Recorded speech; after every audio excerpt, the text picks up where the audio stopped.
নমস্কাৰ বন্ধু বান্ধৱী সকল প্ৰথমে আমাৰ আসাম লাৰ্নিং হাব চেনেলটোলৈ সকলোকে স্বাগতম জনাইছো আমাৰ হাততে আহি পৰিছে হি এটা নিউজ যে সেপ্টেম্বৰত গ্ৰেড 3 আৰু গ্ৰেড 4 পৰীক্ষা আৰম্ভ হ'ব এতিয়া এটো এটা অফিচিয়েল নিউজ এটা আহিছে তাকে আলোচনা কৰিবলৈ আৰু সিলেবাছত কি আহিব বা কাট অফ মাৰ্ক কেনেকুৱা ধৰণৰ আহিব সেইখিনি আজি আলোচনা কৰিবলৈ ওলাইছো গতিকে ভিডিওটো স্কিপ নকৰাকৈ সম্পূৰ্ণ চাবা গুটেখিনি গম পাই যাবা আৰু ভিডিওটো আৰম্ভ কৰিব লোৱাৰ আগতে লাইক এটা নিশ্চয় কৰি দিবা এটো প্ৰথমটো দেখাবালা Assam direct recruitment class 3 and 4 recruitment exam date September বুলি কৈছে এতিয়া আমি বিতংভাৱে আলোচনা কৰিবলৈ ওলাইছো এতিয়া ইয়াত দেখা পাইছে তৃতীয় চতুৰ্থ বৰ্গৰ পৰীক্ষাৰ সময়সূচী ইতিমধ্যে ঘোষণা কৰা হৈছে গ্ৰেড 3 এক্সাম 15 তাৰিখৰ পৰা আৰম্ভ হ'ব 29 সেপ্টেম্বৰত আছে এটা 29 সেপ্টেম্বৰ দুটা আছে তাৰপিছত গ্ৰেড 4 খিনি 27 অক্টোবৰত আৰম্ভ হ'ব মানে 27 অক্টোবৰতে হ'ব দুটা পৰীক্ষা আছে গ্ৰেড 3 ৰ আছে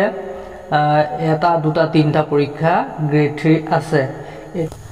ইতিমধ্যে সময়সূচী গুটেখিনি ইয়াত দিয়া আছে স্ক্ৰিনশ্বট এটা মই তোমালোকে ভালদৰে চাব পাৰা আৰু আমি সিলেবাছলৈ আলোচনা কৰিম কাৰণ ইতিমধ্যে গ্ৰেড 3 পৰীক্ষাটো আমি কলুৱে যে 15 তাৰিখে আৰম্ভ হ'ব যিখিনি হাই সেকেন্ডাৰী লেভেলৰ আছিল তেওঁলোক 15 তাৰিখে হ'ব বেচেলৰ ডিগ্ৰী খিনি 29 তাৰিখে হ'ব তাৰছত আকৌ মেট্ৰিকৰ লেভেলৰ খিনি এটো 29 তাৰিখে হ'ব তাৰছত আকৌ গ্ৰেড 4 মেট্ৰিকেল লেভেলৰ খিনি 27 তাৰিখে হ'ব ক্লাছ 8 ৰ খিনিও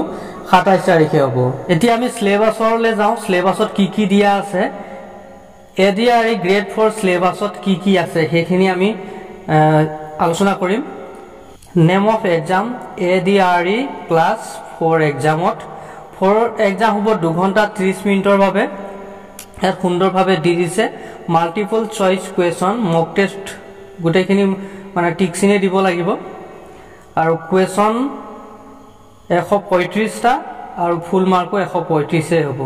ইয়াত নেগেটিভ মাৰ্ক থাকিব হেতু কাৰণে কোন সবনান হ'ব লাগিব কাৰণ ইয়াত প্ৰতিটো বিষয় এটা সাবজেক্ট কিহৰ পৰা আহিব বুলি ক'লে English social study mathematics general knowledge mental ability and logical reasoning এইখিনি বিষয়ৰ পৰা প্ৰশ্ন আহিব এতিয়া আমি ক্লাস 10 ৰ যিখিনি মেট্ৰিকুলেশনৰ এক্সাম একে হ'ব 2.5 ঘণ্টাই হ'ব আৰু কোৱেশ্চন গুটেখিনি একে সিস্টেমতে হ'ব আৰু ইয়াতো 135 মাৰ্কৰে হ'ব গতিকে ইয়াত এবভ আমি 100 ৰ ওপৰ উঠালেও নহব কাৰণ এবাৰ বহুতে এপ্লাই কৰিছে আৰু বহুতে এক্সাম দিব বহুত বুলি ক'লে বহুত সংখ্যক ইয়াত মাত্ৰ চাকৰিৰ সংখ্যা জবৰ সংখ্যা আছে 12,500 আৰু 30 লাখৰো অধিক এপ্লাই কৰিছে গতিকে ভালদৰে পঢ়া-শুনা কৰিব লাগিব তেতিয়াহে ইয়াত চান্সটো পোৱা যাব ইয়াত 135 ৰ ভিতৰত 135 ৰাখিব পৰাটো বহুতে ভাল আৰু ইয়াত 100 ৰ তলত থাকিলে ইয়াত আশা কৰি লাভ নাই প্ৰথম কথা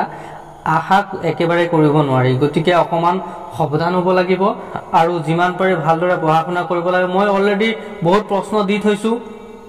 তোমালোকে ধুনিয়াকে চাই যাবা তাৰ পৰা বহুত কমন পৰিব কাৰণ এইখিনি প্ৰশ্ন উত্তৰকে তোমালোকে কিনিব গলে পিডিএফ আকাৰে 150 200 টকা 400 টকা তেনেকে পইচা ভৰিব লাগিব কাৰণ মই হেবোৰ তাৰ পৰাই মই কালেকচন কৰি পেলাই প্ৰশ্নসমূহ দিছো ইতিমধ্যে গতিকে বেলেগ প্ৰশ্ন আৰু তোমালোকে বাহিৰে চালে চাব পৰা মই তাত না নকৰো কাৰণ এইখিনিও মই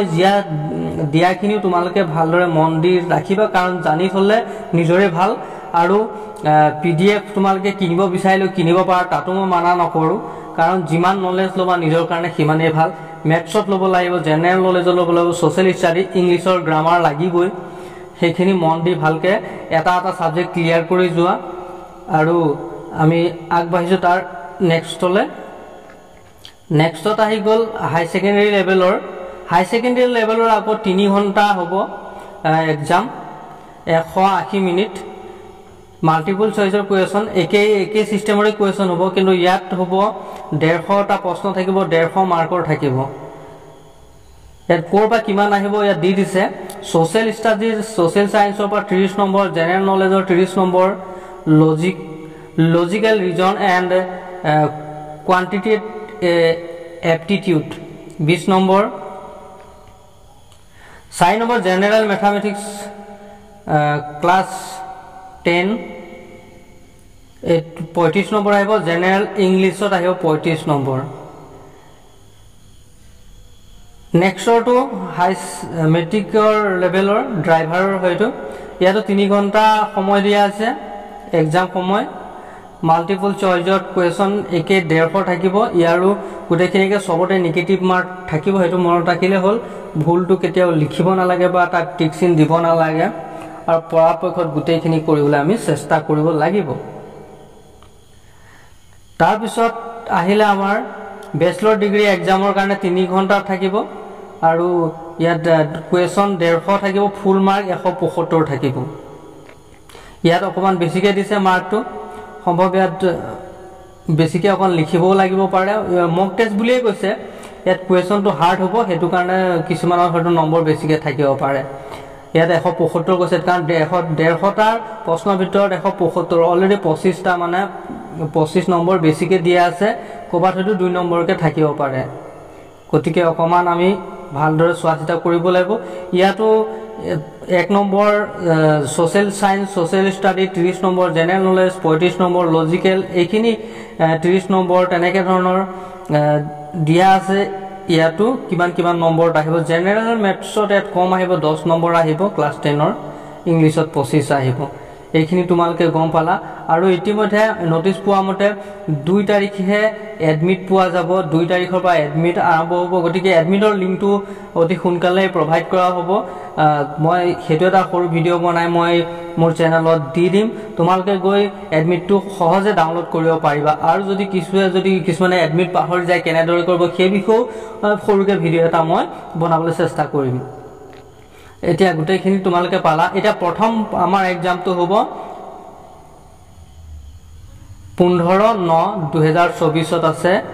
এইখিনি গ্ৰেড 3 যেটো গ্ৰেড 3 বা ক্লাস 3 যেটো পোষ্টৰ কাৰণে পৰীক্ষা এটো প্ৰথমে হ'ব 15 তাৰিখে হ'ব 15 তাৰিখ সানডে পৰিছে 10:30 টাৰ পৰা 1:30 সম্পূৰ্ণ হ'বগে গতিকে আমি পৰাপক্ষত সোনকালে যাব লাগিব 10 টাৰ আগতে গৈ আমি এডমিট গৈ ক্লিয়াৰ কে গুটে ভেৰিফিকেশন কৰি লব লাগিব ক্লিয়াৰ হৈ যাব লাগিব সোনকালে যাব লাগিব পৰাপক্ষত 9টা মানত গৈ আমি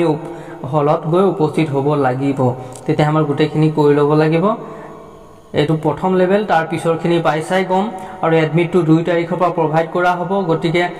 সকলো প্ৰিপাৰেচন আমি